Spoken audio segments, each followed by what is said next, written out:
Hello friends, எல்லாரும் எப்படி இருக்கீங்க? நம்ம இன்றைக்கி அருமையான ஈஸியாக செய்யக்கூடிய ஒரு ஸ்வீட் கார்ன் வெஜ் சூப் தான் செய்ய போகிறோம். வாங்க எப்படி செய்கிறதுன்னு பார்க்கலாம். வெல்கம் டு கோகி ஹெல்த்தி ஃபீஸ்ட். ஒரு கடாயில் 1/2 டேபிள் ஸ்பூன் பட்டர் ஆட் பண்ணிக்கோங்க. பட்டர் நல்லா மெல்ட் ஆனதுக்கப்புறம் பூண்டு சின்ன சின்னதாக கட் பண்ணி வச்சுருக்கேன், அதையும் இது கூட ஆட் பண்ணிக்கலாம். நல்லா வதக்கிக்கோங்க. கூடவே இஞ்சி ஆட் பண்ணிக்கலாம், அதையும் பொடியாக கட் பண்ணி வச்சுக்கோங்க. இது கூடவே கார்ன் 1/2 கப் ஆட் பண்ணிக்கிறேன், இதையும் ஆட் பண்ணிக்கோங்க. நல்லா வதக்கி விட்டுக்கலாம். 1 கப் பீன்ஸ் ஆட் பண்ணிக்கிறேன். இது கூடவே 1/2 கப் கேரட், இதையும் ஆட் பண்ணிக்கோங்க. இது எல்லாத்தையும் நல்லா வதக்கி விட்டுக்கலாம். இது கூடவே ஒரு பச்சை மிளகாவை சின்ன சின்னதாக கட் பண்ணி வச்சுருக்கேன், அதையும் இது கூட ஆட் பண்ணிக்கலாம். இது எல்லாத்தையும் நல்லா வதக்கி விட்டுக்கோங்க.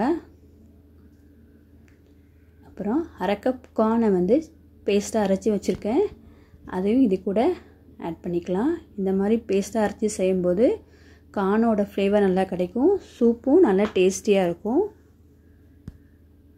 இது கூட 1/2 லிட்டர் தண்ணி ஆட் பண்ணிக்கோங்க.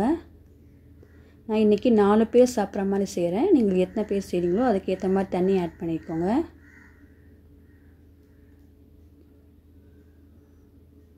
இது கூடவே இந்த சூப்புக்கு தேவையான உப்பையும் ஆட் பண்ணிக்கோங்க.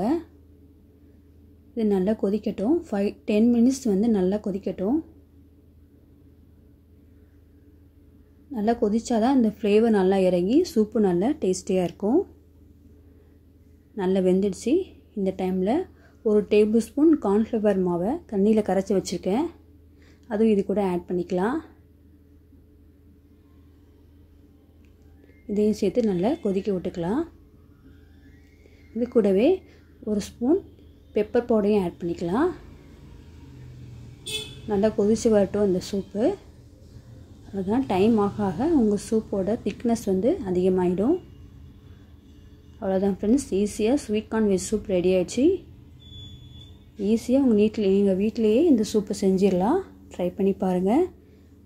இந்த வீடியோ உங்களுக்கு பிடிச்சிருந்தா உங்கள் ஃப்ரெண்ட்ஸுக்கெலாம் ஷேர் பண்ணுங்கள், சப்ஸ்கிரைப் பண்ணுங்கள்.